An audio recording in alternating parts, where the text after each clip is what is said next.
Hey guys, I wanted to kind of get on and do a little update before I relax for the day. And before I talk about jumping on the train, as you see in the title, I kind of want to just give you an update on my teeth situation. I still have got to get this top hard relined because of the gum shrinkage over here. Now, the denture snaps in great, and it's not moving. Like I don't need glue or anything to keep it in. It stays in. Is it as snug as I would like it to be? No, it's not because of the backs here. But uh, I still eat with relatively no problem. Now, I am chewing on this side over here. That's where I was chewing when I had that back molar. Since that's gone, I've continued to chew over here. And I'm chewing right here, which is throwing my bite off. It's kind of pushing the top of the denture up into my gum, and I've been having some sores up there. So I've been gargling with warm salt water for that. Anytime you have any kind of sores, like denture sores, best thing to do, man, is to gargle with warm salt water.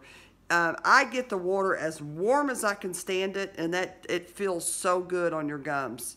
And it just helps them to heal quicker. Now, I was just chatting with someone and was telling them of my addiction to Tootsie Roll Pops. Yeah, I've got to stop that. This tooth over here, the main tooth I'm chewing with is a crown, okay? This is a crown. Well, I've got some extra added sensitivity on these lowers that I did not have when I was chewing back here. They're not in good shape. There's decay down there. The gums are receding really bad. It really, really scares me because I know that it's only a matter of time before that crown breaks off, especially with me eating those Tootsie Roll Pops. That is just not a good idea. I had an issue when I had my uppers.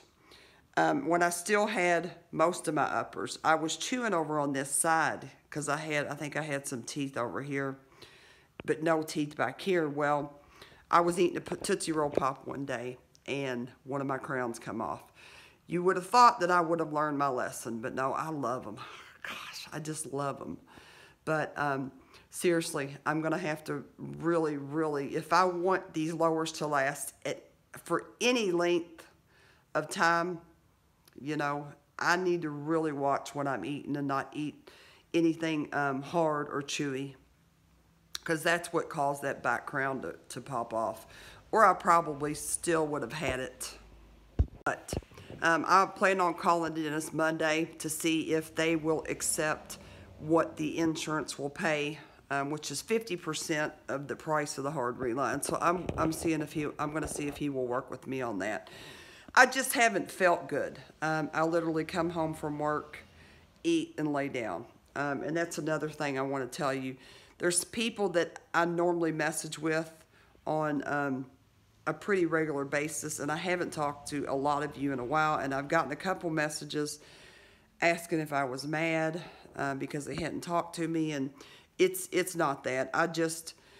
I'm coming home in a lot of pain.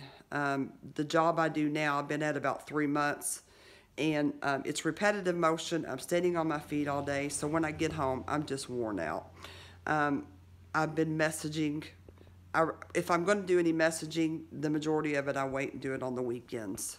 But I apologize. Also, I wanted to kind of talk a little bit about the denture groups, because I have had a few people message me, and I think they haven't had surgery yet, and they go back and forth in these groups. And there's one group in particular, which I'm not going to mention the name, but it's not well monitored. There's a lot of negative stuff in there. And if you are someone that has not gone through your procedures yet, You don't need to see that. That's only going to make the anxiety worse. I just told someone that's having surgery next week to promise me that they will stay off of the videos, the YouTube videos, and stay out of any group that has any kind of negative post in it. This person is already anxious for what's going to happen next week, and that's just something added that you don't need, okay? Surround yourself with positivity. You need people to lift you up and help you get through this. You don't need to be reading what happened with this person and what happened with that person, because everybody's different. So this person had a trouble with this and they can't do this. That's not necessarily going to mean that's going to happen to you. So, and also what works for this person may not work for you. You kind of have to learn, as far as, I guess I'll use the example of denture adhesives. You kind of, I can't think of the word I'm trying to say. You kind of got to experiment to see what combination or what adhesive is going to work best for you. There's some, when I was in my temporary or immediate, there were some that I liked and some that I didn't, you know, and I've noticed in my group or in other groups that the stuff I like, someone else may not like or may not have had a good outcome with it. So stay out of the group, and not just that, stay away from anything or anybody that's negative, especially when you are getting ready to have surgery. Now, let's talk about me jumping on the train, as you can see in the title. This is not dental related, but I feel like it is important enough to talk about, because a lot of people that I interact with that are in the denture community, I guess, also have chronic pain or autoimmune disorders, various health issues, okay, depression, anxiety, etc. Well, I told you guys I've been coming home from work in pain. I have fibromyalgia. If I get stressed out, which is why I stay away from the negative, it causes me to flare, and I am in knots in my neck, in my shoulders. Well, Thursday, when I got off work, I knew I had a doctor's appointment, and I knew that I was going to have to drive myself 45 minutes, 45 miles, 50 miles away for this appointment. I can drive, I just don't like to. And I've been having my nephew take me. Well, he could not take me this time, and I had to drive. Well, I think what had happened is I had been stressing about it subconsciously, and by the time, and then I had to sit down and talk with my supervisor a little bit after work. So when I left work, by the time I got home and got in my car to leave, I was in severe pain.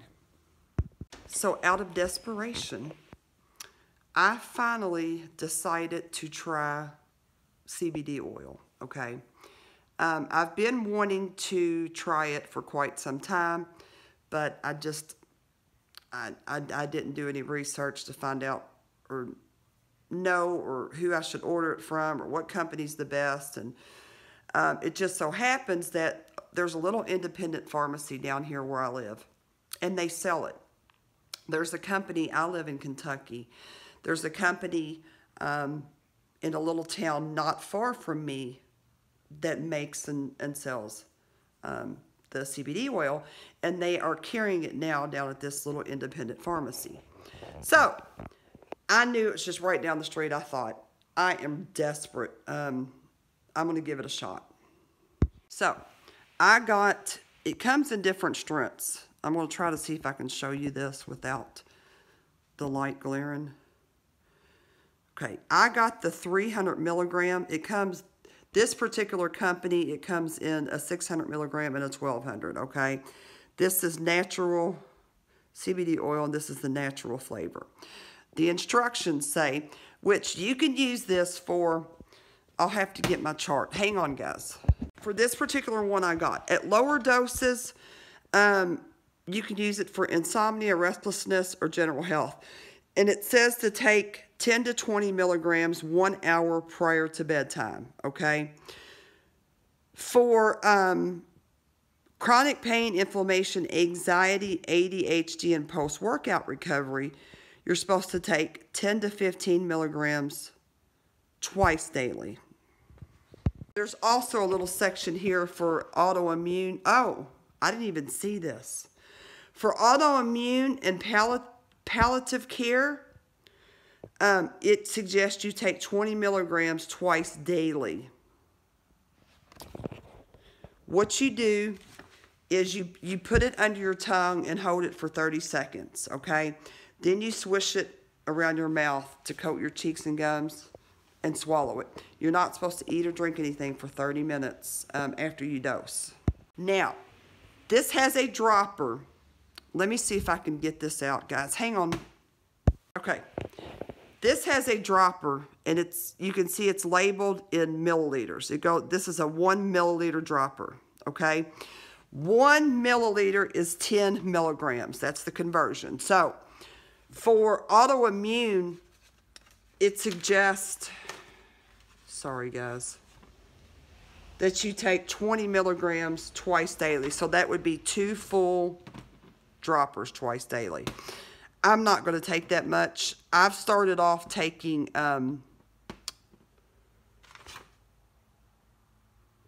well, you know what? My first dose yesterday, sorry, I did take 2 full droppers because it was my first dose. So I took 20 milligrams, took a nap, and then last night when I woke up, I took 10 milligrams. But from what I'm kind of reading, I think it takes some time for this stuff to kind of get in your system. It may take more at first, which if anyone takes this and knows, correct me if I'm wrong. But it may take more at first, and then once you get it kind of built up in your body, you don't need as much. But I wanted to kind of do a video because if this helps me, then hopefully it can help someone else out there that is having issues. If it does work for me, I'm going to get some for my mother. She's 80. She has issues with her back. She's been through physical therapy, surgery, you name it. She is now on pain management, but due to her age, they have started kind of decreasing her medications because she's having trouble with her memory. So she is staying in pain from what she tells me. So I am hoping, if this works for me, that it may be something that I can get her to maybe help her. Anything that could help to where I don't have to continuously take ibuprofen and gabapentin throughout the day. I'm all in. I don't take anything, any kind of narcotic pain medication. I've had someone ask me. But I was taking just 1 ibuprofen in the morning and 1 300 milligram Neurontin in the morning when I get up. I've noticed since I have been in this job now that I start work at 7, I take my medicine usually around 6 o'clock. Well, I've noticed about 12 o'clock, like right at lunch, I have to take another ibuprofen. Sometimes I have to take the gabapentin too.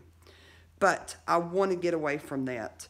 So I am praying that this is something that works so that I can stop taking those medications or reduce them back down and take just the minimum amount.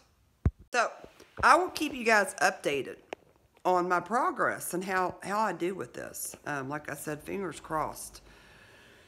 I know I've heard it works for a lot of people, so I'm going to be positive about this. Also, I just kind of wanted to say that I do have like a little Christmas giveaway going on. If you go to and watch my Happy Thanksgiving video, it will tell you what to do to enter.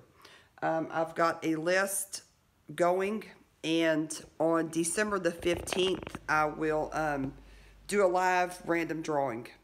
I will only going to choose one winner this time. I don't want you guys to miss out on that. Also, anyone that is subscribed here or new here, welcome.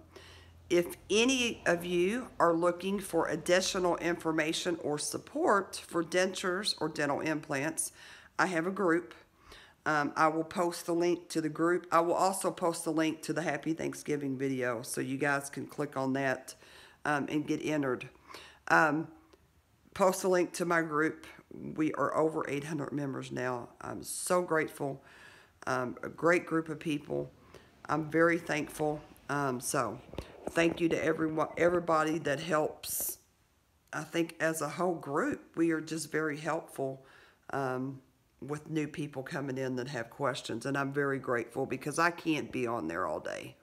So thank you guys so much. I'm going to jump off here. And yes, I have 2 different color contacts in. It got down to a point where I just had to order some contacts, but I went to get a new pair out yesterday, and I noticed that I had a pair left. One was blue and one was green. So I just went with it, and I'm not going to waste them. I'll wear these until they get dry, or I have to throw them out, or until I get my new ones in. So, but yes, these aren't my natural eyes. My natural eyes are dark brown. These are contacts. So, but thank you guys. I hope everyone has a great weekend. If you're not subscribed, subscribe. I'll keep you guys updated on my lower situation and how I do with the oil. Have a great weekend, guys.